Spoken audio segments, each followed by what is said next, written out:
Timmy is a good person. He lives in the USA, unlike the most of the people who's watching this video has constant internet access at any time of the day. One day, surfing around the internet, he finds a post of somebody called Sam.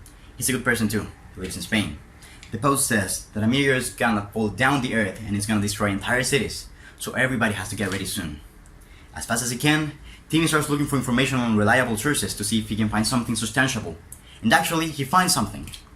An official post of the NASA that says a meteor is gonna pass near the earth, but the possibilities of it falling down are almost impossible. So fast, he goes and comments to the Sam post, "Man, there's nothing to worry about." But he becomes a cipher, one into thousands of comments. So he reports the post, and he goes to sleep. He has nothing to worry about, and the population has nothing to worry about either. Unless they do. Look, we live in a connected world, where information could go from one continent to another in one single click. The days go by, and the information go viral. Now, dozens of millions of people around the globe are aware of this misinformation. And even the media, some media is thinking about it. And even though the competent authorities says that there's nothing to worry about, the damage is done. The world's upside down. The people's in panic.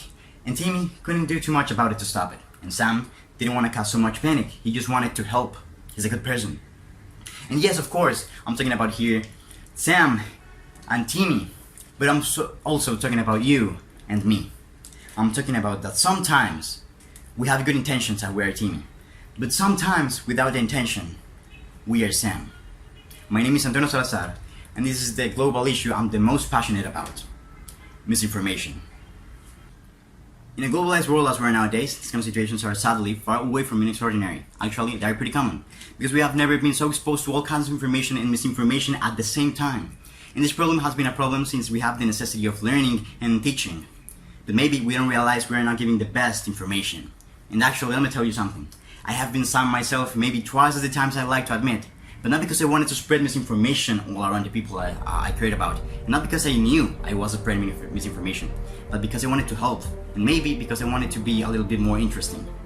And ask me if I ever realized I was giving the wrong answers or maybe not the best fun facts until someone told me or until I started looking for better information. Information has been always so important in our society. But now, with the capability of the misinformation becoming viral and considering how prevalent it can be at the time it gets to the internet, it threats the future generations from getting unuseful information. And it could change how the information is treated, studied, and shared. But how could we solve a problem we don't even know is a problem? The answer to that is in our human nature, and we can work with it. Our own curiosity.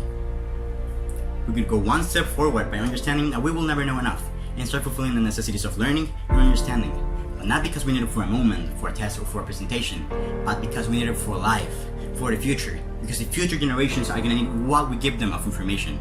Also, start questioning everything which is not linked on reliable information, like in articles, in news, in social media. And of course, if we start by ourselves first, we can help much more people than we think. Let's look further. Do you remember Sam? Sam was Spanish. He misunderstood some information that was in English on a reliable source. There's a lot of information lost between the translation of one language to another language. And how do we pretend becoming a better society if we lack in one of the most important characteristics of a human being, the effective verbal communication? So that's why we have to focus on the roots, at home, at school, in our way of seeing things and interpreting things, in our language education. And this will certainly stop the misconformities and the misconceptions that we have of some people, of some places, of some religion, or even some ideologies.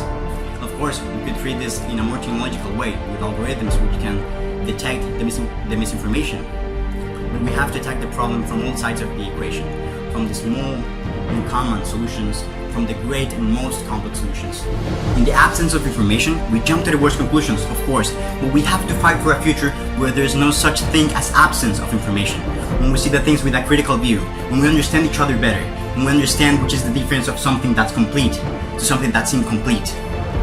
When we teach the same information and the same quality of information, and when we learn with passion, that's the future I'm seeking for. And we can start, you and me, right now.